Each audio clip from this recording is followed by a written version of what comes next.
잠언 28장 1절부터 28절 말씀 보겠습니다.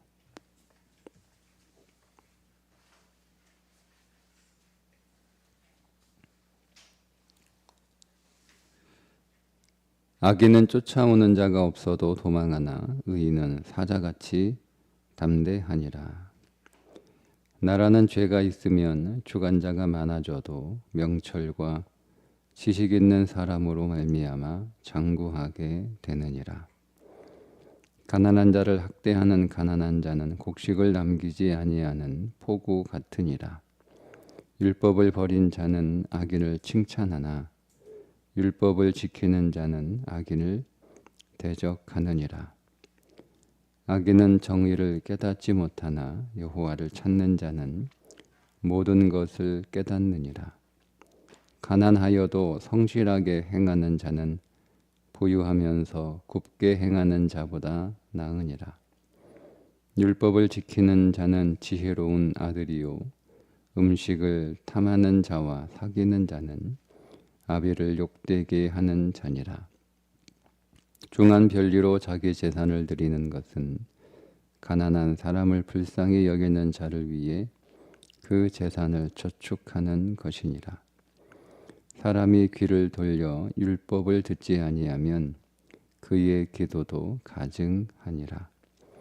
정직한 자를 악한 길로 유인하는 자는 스스로 자기 함정에 빠져도 성실한 자는 복을 받느니라. 부자는 자기를 지혜롭게 여기나 가난해도 명철한 자는 자기를 살펴 아느니라. 의인이 득이하면 큰 영화가 있고 악인이 일어나면 사람이 숨느니라.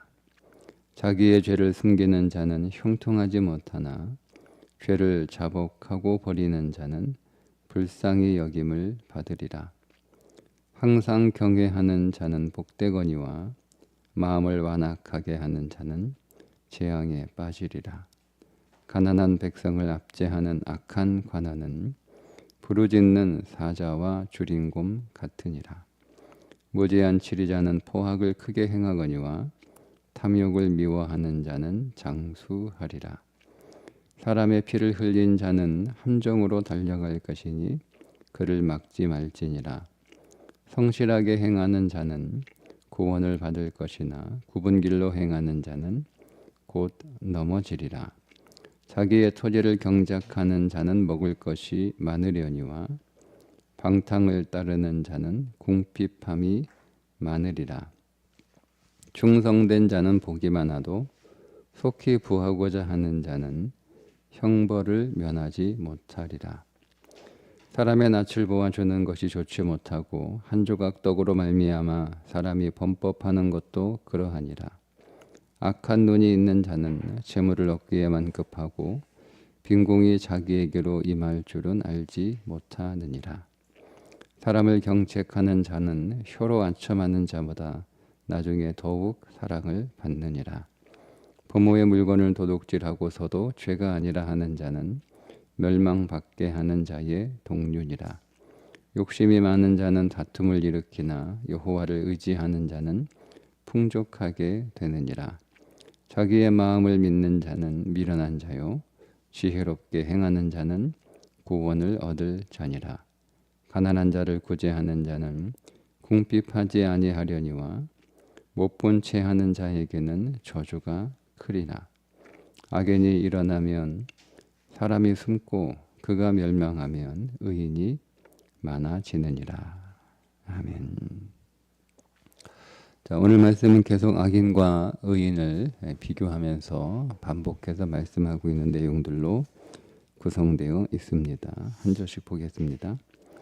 악인은 쫓아오는 자가 없어도 도망하나 의인은 사자같이 담대하니라. 악인은 언제 들통날지 모르는 불안 속에서 살 수밖에 없다는 뜻입니다.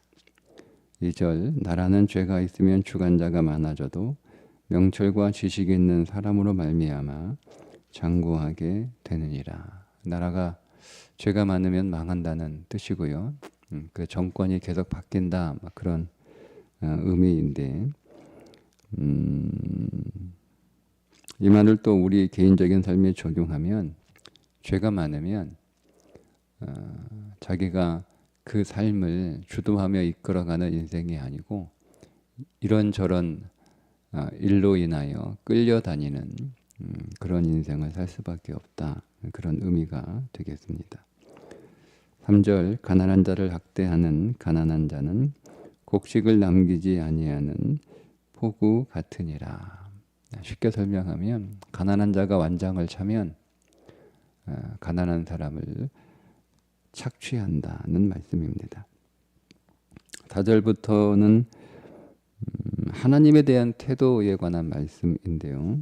율법을 버린 자는 악인을 칭찬하나 율법을 지키는 자는 악인을 대적하느니라. 그러니까 첫 번째 우리가 하나님에 대한 태도는 율법에 대한 태도에서 나타납니다. 우리가 율법에 대하여 어떤 태도를 가지고 있느냐, 그것이 하나님에 대한 태도입니다. 즉 성경을 대하는 태도, 말씀을 대하는 태도.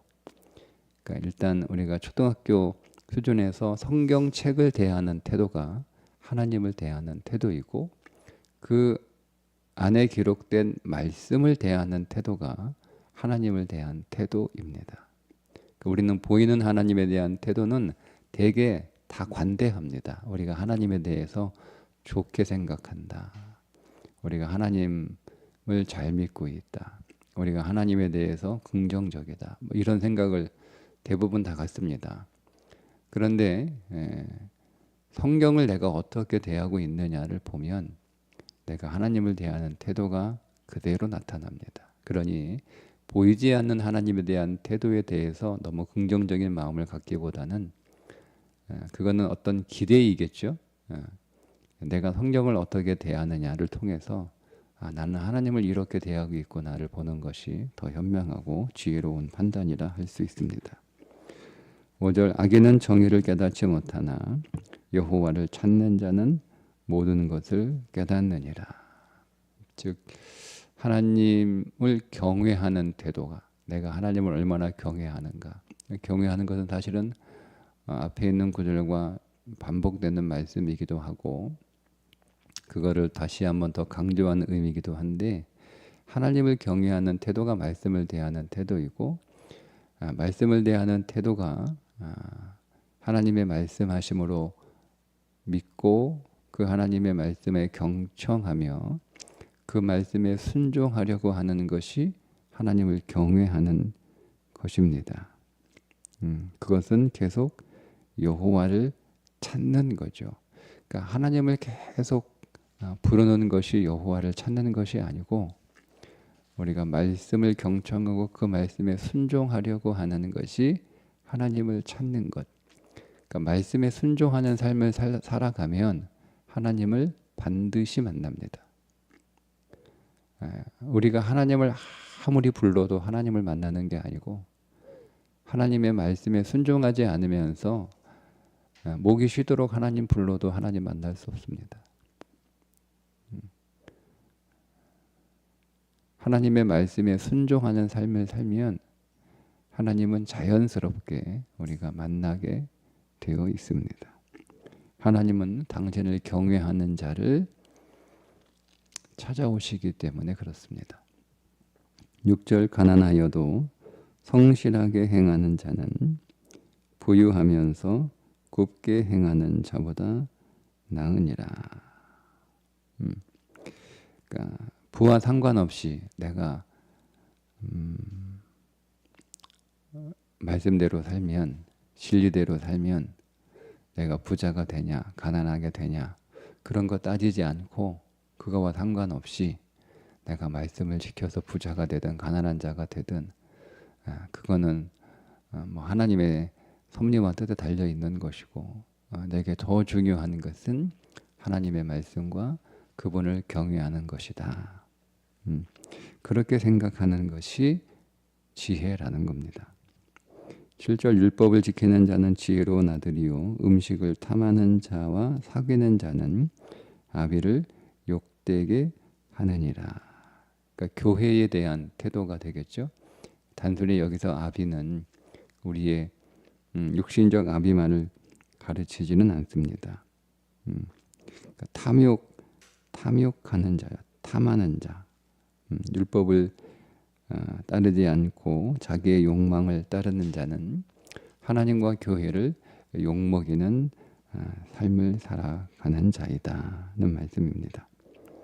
8절 중한 별리로 자기 재산을 늘리는 것은 가난한 사람을 불쌍히 여기는 자를 위해 그 재산을 저축하는 것이니라. 하나님과 상관이 없는 분은 결국 심판을 받는다는 말씀입니다. 그러니까 우리의 모든 삶은 하나님과 연결되어 있어야 되는 거예요. 그러니까 믿음으로부터 나오는 삶이어야 결국 그 삶이 의미와 가치가 있는 것이지, 믿음에서 나오지 않는 것은 설사 내가 세상에서 큰 부자가 되었다 하더라도 하나님께 심판을 받게 될 것이고, 내가 잃은 모든 부는 하나님이 불쌍히 여기는 자에게 다 흘려 보내신다는 말씀입니다. 9절 사람이 귀를 돌려 율법을 듣지 아니하면 그의 기도도 가증하니라. 그러니까 말씀과 상관없는 삶을 살아가는 자가 기도할 때 하나님은 그 기도를 가증하게 여긴다는 말씀이잖아요. 가증한다는 말은 요즘 언어로 표현하면, 가증하다 잘 안 쓰니까 요즘은 이 말을 혐오하다는 말로 씁니다. 요즘 우리가 쓰고 있는 현대어로 번역하면 하나님이 혐오하신다 이런 뜻이거든요. 그러면 이 말은 단순히 기도만을 말하는 건 아니죠. 기도를 대표로 우리의 모든 종교 행위를 말하고 있는 것입니다.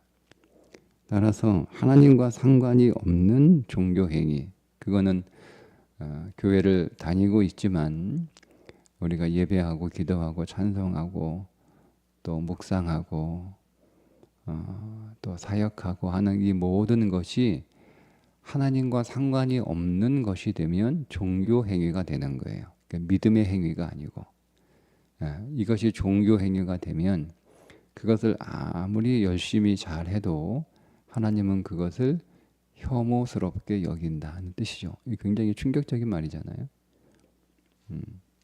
하나님이 가증하다. 그러니까 하나님을 대적하고 성전에 아수르의 우상 제단을 쌓고 우상을 만들어 놓은 므낫세만 가증한 게 아니고, 우리가 교회 안에서 예배하고 찬송하고 기도하지만 그것이 하나님과 상관없는 행위가 되면, 하나님과 상관없다는 것은 하나님의 뜻에 대한 관심도, 하나님의 뜻에 순종하는 삶도, 하나님의 나라와 관계없는 그런 행위들을 하는 거예요. 그게 종교 행위가 되고, 그것이 우상 숭배와 다름이 없는 거죠. 하나님의 우상을 가증스럽게 여기시니까 그런 종교 행위도 우상을 숭배하는 행위로 보시고, 우리는 착각하는 거죠. 내가 신앙생활 열심히, 내가 경건생활 열심히 하고 있다라고 착각하고 있는 거예요. 그러나 하나님은 그것을 가증히 여기신다. 말라기에 보면 하나님이 오죽하시면 너가 좀 성전 문을 좀 닫았으면 좋겠다. 하나님께 제사하러 오는 하나님의 백성들이 너무 가증스러운 거예요.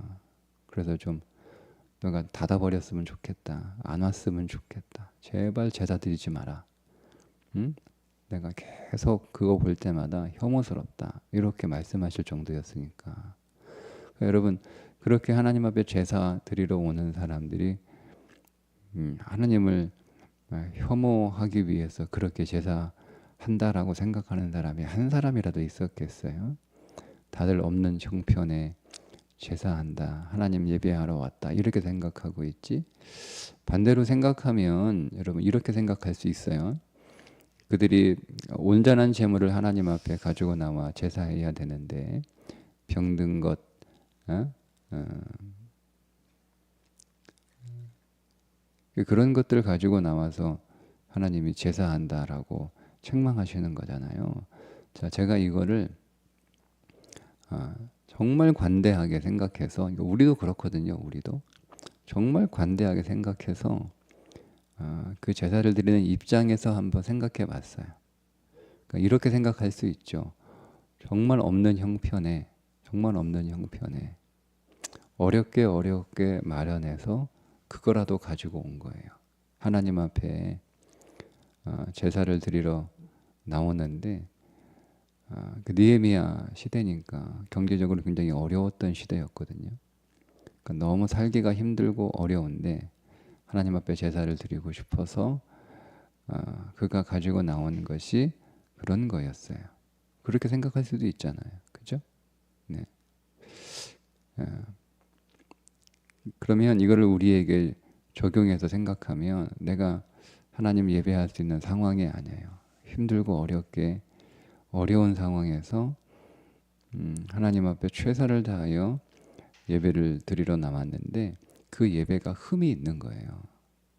그러니까 우리는 흠이라도 있지만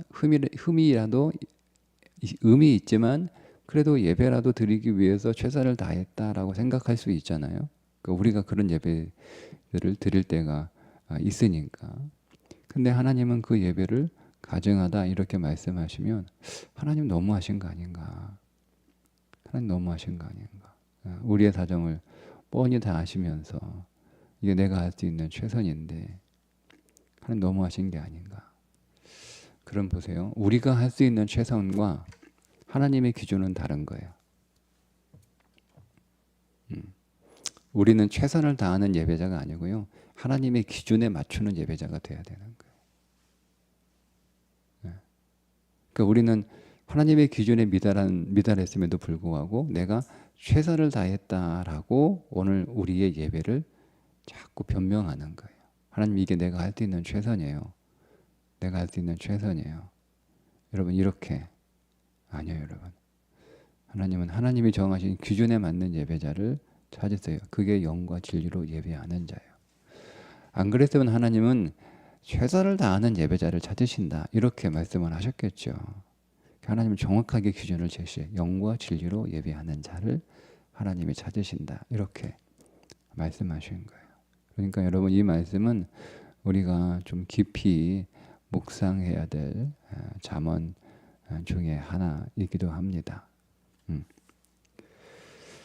10절 정직한 자를 악한 길로 유인하는 자는 스스로 자기 함정에 빠져도 성실한 자는 복을 받느니라. 그래서 하나님에 대하여 좋은 태도, 믿음에 대하여 좋은 태도, 말씀에 대하여 좋은 태도를 가지고 있는 사람은 결국 복을 받는다는 거예요. 내가 복을 받는 것보다 하나님과의 관계가 더 중요하다. 내가 복을 받는 것보다 내가 말씀과 하나님에 대한 태도가 더 중요하다. 이렇게 생각하지만 그러나 결국 그 사람은 하나님이 주시는 복을 받을 수밖에 없다는 말씀입니다. 11절 부자는 자기를 지혜롭게 여기나 가난해도 명철한 자는 자기를 살펴 아느니라. 하나님을 경외하거나 그분의 말씀을 준행하지 않는 자를 부자라고 표현을 하고 있는 거예요. 우리가 그렇게 보는 것이 11절을 이해하는데 훨씬 더 자연스럽습니다. 그러니까 돈 부자, 물질 부자만을 말하는 것이 아니죠. 그러면 가난한 자는 돈 부자, 물질 부자, 그 돈이나 물질의 가난함을 말하는 것은 아닙니다. 그렇게 봐도 돼요. 근데 일반적으로 물질의 부자들은 자기를 지혜롭게 여기죠. 그 말은 자기를 지혜롭게 여긴다는 말은 자기의 뜻, 자기의 방법, 자기의 길을 항상 옳다고 여기는 거예요. 하나님의 길, 하나님의 뜻, 하나님의 방법을 옳다고 여기는 것이 아니라 일반적으로 부자들은 그렇습니다. 그러나 비록 내가 가난할지라도 하나님을 경외하고 하나님의 뜻에 순종하고 그분의 말씀에 경청하는 삶을 사는 것이 오히려 명철하다는 거예요. 그러니까 우리에게 있어서 물질이 복이기는 하지만 진정한 물질, 진정한 재물, 진정한 보화는 하나님이라는 겁니다. 그게 믿음이라는 거예요. 그것을 발견하는 자가 지혜로운 자다, 명철한 자다는 말씀입니다. 12절 의인이 득이하면 큰 영화가 있고 악인이 일어나면 사람이 숨느니라. 우리가 그 성경의 역사들 다윗 왕조들을 보면 다윗이나 솔로몬이나 여호사밧이나 히스기야 같은 의로운 통치자들이 나타났을 때 그 백성이 행복을 누리고 그들의 명성이 열방 중에 높아졌던 예를 통해서 이 말씀이 확증되는 거죠. 13절 자기 죄를 숨기는 자는 형통하지 못하나 죄를 자복하고 버리는 자는 불쌍히 여김을 받느니라. 그러니까 다 죄가 있는 거예요. 그러니까 의인과 악인의 구별을 죄가 있다, 없다, 죄의 유무에 있는 것이 아니라 즉 그들의 행위에 의인과 악인을 구분하는 기준이 아니고 의인과 악인은 다 악인만 죄가 있는 게 아니고요. 의인도 죄가 있어요. 그러나 하나님은 의인이라고 인정하시는 사람은 죄가 없는 사람이기보다는 하나님과 올바른 관계 안에 있는 사람들을 의인이라고 부르시는 거죠. 하나님과 올바른 관계 안에 있으면 하나님의 의가 우리 안에 스며들게 돼 있습니다. 그러니까 하나님과 좋은 관계 안에는 예수 그리스도 안에 있어야 하나님과 좋은 관계, 하나님과 화목한 관계를 맺을 수밖에 없으니 예수 그리스도 안에 있는 자는 예수 그리스도의 의를 취한 자니까 의로운 자이고 그 예수 그리스도 안에서 하나님과 계속 교제하는 사람은 하나님의 의가 스며들 수밖에 없으니 결국 의로운 사람이 되는 거예요. 성경은 의롭다 여기는 것으로 끝내지 않습니다. 의롭다 여기는 것으로 출발합니다. 그게 출발입니다. 그리고 실제 의로운 자가 됩니다. 그러니까 우리가 의롭다 우리가 죄인인데 하나님께서 우리를 의롭다 여기셨다, 의인으로 간주하셨다. 이것을 너무 크게 확대하다 보니까 우리의 삶의 결론이 의롭지 않지만 의롭다 여기는 것으로, 의롭다 인정을 받는 것으로 끝나는 줄 알아요. 그게 끝나는 게 아니고 그건 시작이에요. 의를 의롭게 하기 위해서 우리를 먼저 의롭다 여기시는 거죠. 의롭다 인정을 하시는 거예요. 결국 우리는 의롭게 돼요. 그러니까 우리는 결국 의롭게 될 것을 그 미래적 사건과 그 미래적 상태를 현재로 가지고 와서 의롭다라고 먼저 인정해 주시는 거예요. 이거 잘 기억하셔야 돼요. 계속 의롭지 않지만 의롭다라고 인정할게, 의롭다고 인정할게, 의롭다고 인정할게 라 끝까지 우리가 죽을 때까지 너 의롭지 않은데 의롭다라고 인정할게 이렇게 말씀하시는 게 아니에요. 그러니까 우리는 그렇게 성경을 자꾸 왜곡하는 거죠. 우리는 결국 의로운 존재가 될 거예요. 근데 그것을 미래적 사건을 현재로 가지고 와서 너는 결국 의롭게 될 거니까 내가 널 의롭다라고 인정할게. 마치 뭐와 같냐면 이런 거. 너는 반드시 서울대 갈 거야. 서울대 갈 거니까 내가 오늘부터 너를 서울대 학생으로 내가 그렇게 인정하고 불러줄게 인 거예요. 그러니까 이 사람은 내가 서울대 갈 거라는 믿음을 가지고 서울대에 들어가는 확신 안에서 서울대 들어가려고 하는 노력들을 계속 하는 게 그게 믿음인 거지. 내가 서울대 안 들어갔지만 부모님이 나를 서울대 학생이라고 불러준다고 하셨으니까 나는 뭐 서울대 학생이라고 나는 서울대 학생이야, 서울대 학생이야 라고. 그러니까 그거는 가짜 명찰을 붙여놓은 거예요. 주는 거예요. 그러니까 우리의 믿음이 그렇게 되어서는 안 된다는 겁니다. 14절 항상 경외하는 자는 복되거니와 마음을 완악하게 하는 자는 재앙에 빠지니라. 그러니까 하나님에 대한 태도에 따라서 의인과 악인으로 분류가 되고 그리고 그러한 태도에 따라서 행복과 불행의 삶도 결정되는 것이다는 말씀입니다. 15절부터는 구체적으로 악인은 어떤 삶을 살아가게 되는지를 자세하게 말씀하고 있는데, 자, 15절 가난한 백성을 압제하는 악한 관원은 부르짖는 사자와 줄인 곰 같으니라. 그러니까 악인의 삶은 얼마나 잔혹한 삶인지, 얼마나 그러니까 우리 가운데 악인이 있다는 것은 정말 불행한 거예요. 그로 인하여 우리가 당하는 고통은 마치 사자와 곰에게 뜯기는 그런 삶을 살아가게 된다는 거죠. 16절 무지한 치리자는 포악을 크게 행하거니와 탐욕을 미워하는 자는 장수하니라. 악인은 포악하다는 거예요. 포악하다는 거예요. 네, 여러분, 장수한다라고 하는 말이 뭐 요즘에는 그렇게 크게 메리트가 없는 말이잖아요. 뭐 옛날에 단명하고 일찍 죽을 때야 장수가 의미가 있는데, 지금은 그렇지 못한 세대에 살고 있는데, 장수가 성경에서는 분명히 복이니까, 그러면 장수가 왜 복인가를 우리는 정리를 하고 있어야 돼요. 장수가 왜 복입니까? 여러분, 왜 오래 사는 게 복인가요? 성도들에게 있어서 이 세상은 순례자의 길처럼 지나가는 세상이고, 그리고 다가올 우리가 맞이할 세상은 지금보다 더 좋은 세상이고, 비교할 수 없을 만큼 좋은 세계인데, 지금보다 더 좋은 곳이 있으면 그거 빨리 가는 게 더 좋지 않나요? 굳이 여러분 여기서 더 오래 있을 필요가 뭐가 있어요? 그러니까 우리에게 있어서 장수는 단순히 오래 사는 것이 복이라면 그건 이 세상이 더 좋다는 얘기예요.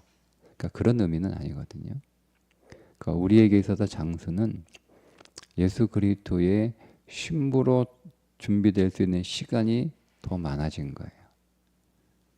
우리에게 시간이 하루라도 더 있으면 내가 신랑을 맞이할 아름답고 순결한 신부로 한번 하루라도 더 준비할 수 있는 시간이 있다면 그건 복이지 않나요?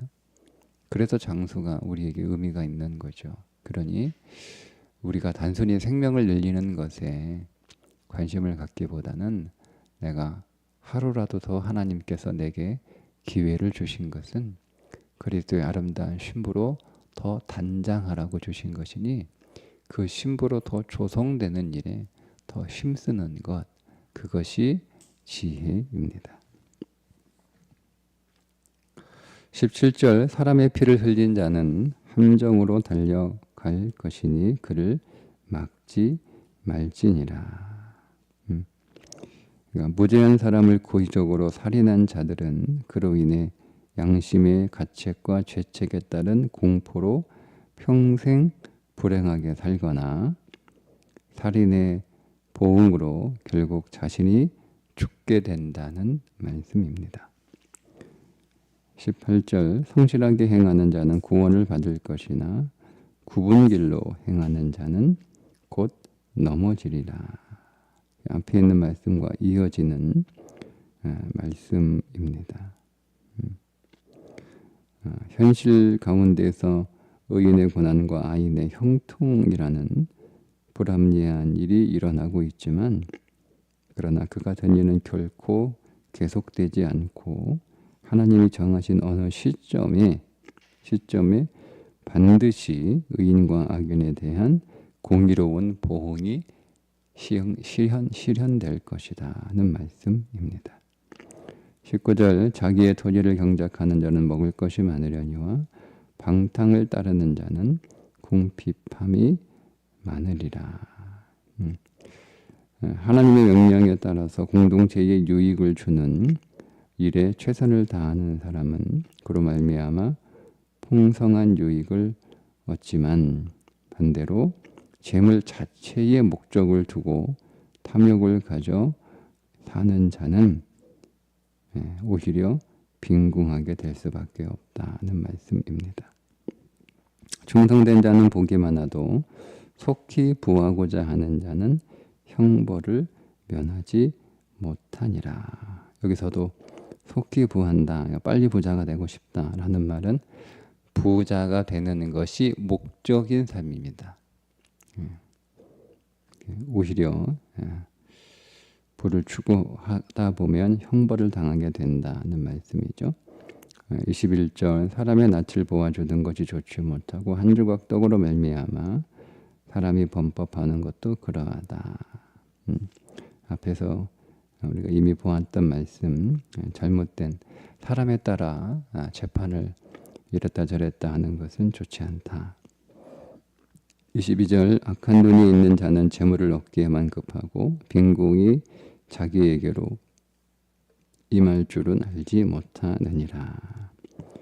그러니까 악인들은 그들이 원하는 부유함에서 멀어지고 빈궁의 나락에 떨어지는 이유가 다른 것이 아니라 지혜가 없기 때문이다는 말씀을 함축하고 있습니다.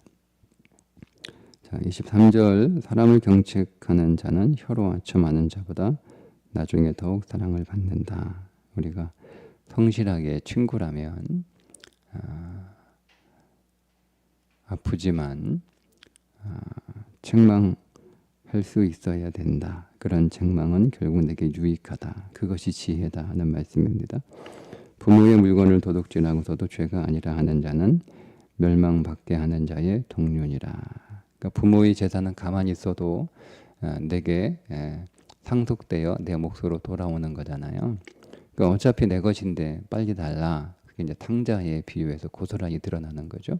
그를 뭐라고 성경이 부르고 있냐면 멸망받게 하는 자와 동료다 하는 거죠. 근데 여러분 이거는 좀 더 확장해서 이해하면 탐욕은 질서를 무너뜨린다라는 거예요. 하나님이 정하신 질서를 무너뜨린다. 이게 탐욕의 특징입니다. 그게 질서를 무너뜨리는 거잖아요. 왜냐하면 부모는 자녀들에게 하나님을 대리하는 존재입니다. 그래서 부모에 대한 반인륜적 반사회적 행위는 부모를 뛰어넘어서 하나님이 세우신 질서를 무너뜨리는 거거든요. 그러니까 이거는 조금 깊이 묵상을 하게 되면 단순히 부모 유산 빨리 상속해달라고 그렇게 부모님을 협박하거나 졸라대는 그 말씀을 의미하는 게 아니고 하나님이 세우신 질서를 무너뜨리는 것으로 확장해서 이 말씀을 적용할 수가 있습니다. 25절 욕심이 많은 자는 다툼을 일으키나 여호와를 의지하는 자는 풍족하게 되느니라. 그러니까 탐욕을 가지고 부당한 방법으로 재물을 추구하는 자는 계속 다툼을 일으킨다는 거잖아요. 그러니까 그렇게 다툼을 일으킬 수밖에 없다는 겁니다. 그래서 야고보서가 이렇게 말씀하고 있거든요. 너희 중에 싸움이 어디로 다툼이 어디로 쫓아나느뇨? 너희 지체 중에서 싸우는 정욕으로 쫓아나는 것이 아니냐. 그러니까 우리 안에 탐심과 탐욕이 가득하면 결국 다툴 수밖에 없다는 거죠. 26절 자기의 마음을 믿는 자는 미련한 자요 지혜롭게 행하는 자는 구원을 얻는 자니라. 자기 마음을 믿는 자가 불신앙의 사람입니다. 지혜롭게 행하는 자는 그러면 여호와를 의지하는 자라고 할 수가 있죠. 말씀드린 것처럼 자기의 마음을 그러니까 자기를 의지하는 거, 자기 생각, 자기 방법, 자기 길, 자기 경험, 자기 지식, 자기 지혜 이런 것들을 철저하게 의지하고 있는 자는 설사 그 사람이 지혜로울 수 있어요. 근데 성경은 오히려 그를 미련하다라는 거예요. 그러니까 나는 별로 지식도 없고 방법도 잘 모르겠고 어떤 경험도 부족하고 이게 좀 모든 면에서 다 약해요. 그러니까 해당적으로 보면 어리석은 자처럼 보일 수 있어요. 그러나 그가 하나님을 의지하고 있으면 그가 지혜로운 자라는 거예요. 그러니까 자기 지혜를 의지하는 자는 자기 지혜로 사는 자이고 하나님을 의지하는 자는 하나님의 지혜로 사는 자이니까 그가 더 지혜로운 자다는 말씀이 듭니다. 27절 가난한 자를 구제하는 자는 궁핍하지 아니하려니와 못 본 채 하는 자에게는 저주가 크니라. 이것도 야고보서에서도 비슷하게 인용이 되고 있는데 궁유를 행하지 아니하는 자에게는 궁율 없는 심판이 있으리라. 궁율은 심판을 이기고 자랑하느니라. 그러니까 오늘 우리가 이 말씀은 표면적으로 이해를 하면 축복의 삶을 살기 위해서 구제하며 자비를 베푸는 그런 삶이어야 된다는 말씀입니다. 그러나 이 말씀은 궁극적으로 자기의 생각, 자기의 계산, 자기의 이해관계에 따라 행하지 말고 오로지 축복의 근원이신 하나님을 전적으로 의지하고 그분의 지혜를 따라 살아가는 삶이 잘 사는 삶이다는 말씀이 됩니다. 28절은 악인이 일어나면 사람이 숨고 그가 멸망하면 악인이 많아진다. 앞에 12절의 말씀을 다시 한번 반복하는 말씀이 되겠습니다. 이렇듯 오늘 우리에게 있어서 가장 잘 사는 삶은 우리가 오늘 읽었던 잠언에서도 볼 수 있는 것처럼 하나님과 바른 관계 안에서 살아가는 삶입니다. 그게 가장 잘 사는 삶입니다.